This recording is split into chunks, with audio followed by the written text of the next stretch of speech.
তো ফাইনালি এবার আমিও দিঘা যাচ্ছি আর প্রথমবার সমুদ্র দেখব। তো আমরা এখন যাব ট্রেনে, মানে স্টেশন যাব। তারপরে দেখো আমাদের কিন্তু লাগেজ গোছানো একদম রেডি। এখন কিন্তু বাজে 3:30, ভোর 3:30। তো চারিদিক প্রায় অন্ধকার, কুকুরই ভুগছিল, তার জন্য আমাকে একটু একটু ভয়ও লাগছিল, মাথায় দুটো শিং পড়েছিলাম বলে। এসে দেখি ট্রেনে দেরি আছে, তাই জন্য আমি বিস্কুট খেতে লাগলাম। আর তখনই ট্রেনের অ্যানাউন্সমেন্ট শুরু হয়ে গেল। हावड़ा समलेश्वरी एक्सप्रेस प्लेटफॉर्म क्रमांक 3 पर आ रही है। আর এই অ্যানাউন্সমেন্টটা শোনার পর আমার তো খুবই মজা হচ্ছিল। তারপর দেখো ট্রেন তো চলে এলো, উঠেই দেখি আমাদের জন্য সিট একটুও নেই। তারপরেই দেখো ফাইনালি খড়গপুর পৌঁছলাম, সেখান থেকে পাঁশকুড়ায় আমরা নেমে গেলাম। আর একটা ট্রেন আমাদের চেঞ্জ করতে হবে, তাই জন্য পাঁশকুড়ায় নেমে আমরা ওয়েটিং করব। আমরা আছি 5 নাম্বার, যেতে হবে আমাদের 1 নাম্বার প্ল্যাটফর্মে। তো চলো এবার সিঁড়ি ধরে যাই, প্রচন্ড খিদেও পেয়েছে।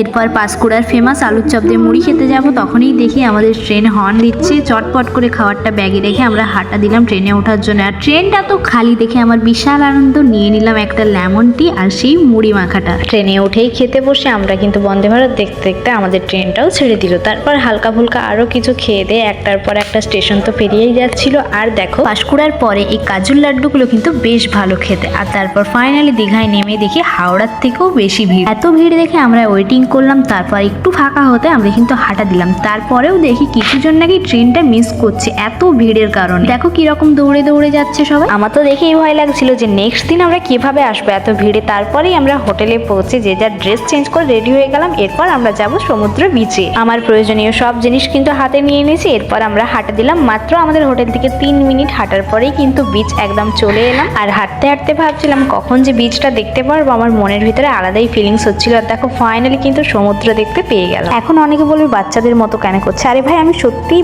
বাচ্চাদের মতো করবো না। সমুদ্রে স্নান হয়ে যাওয়ার পর আমরা সেখানেই হোটেলে চলে এলাম খেতে। খাওয়ার পরে আবার চলে গেলাম সমুদ্রের পাড়ে। আমরা পেয়ারা মাখা খেতে খেতে এনজয় করলাম। এরপর বিকেলে চলে এলাম আমরা জগন্নাথ মন্দির দেখার জন্য। আর জগন্নাথ মন্দিরটা আমাদের হোটেলের থেকে প্রায় 7-8 মিনিট দূরে। সামনে ভিড় দেখে মনে হচ্ছিল কি আছে, তো সামনে যেয়ে দেখতে পেলাম এখানে লাইন দিয়ে কিন্তু ঢুকতে হয়। গেট নাম্বার 2 এ আমরা ঢুকেছিলাম। এই মন্দিরটা এত সুন্দর করেছিল, আমার তো দেখেই মুগ্ধ হয়ে গেছিলাম। ঢুকেই তো প্রথমে চেকিং করে নেবে, যার কাছে যা আছে সমস্ত কিছু রাখার পর আমি তো চলে গেছিলাম ভেতরে। আর ভেতরের পরিবেশটা এত সুন্দর, গরমকালে যে এত সুন্দর লাগবে ভাবার বাইরে। এরপর ওখান থেকে বেরিয়ে আমরা চলে গেলাম ওল্ড দীঘা সি বিচে। রাত্রেবেলায় এত লাইট, তার উপরে হালকা জল দেখা যাচ্ছে, আমার তো দেখেই কি সুন্দর লাগছে। দেখো তোমরা হয়তো অনেকটা দেখতে পাচ্ছ।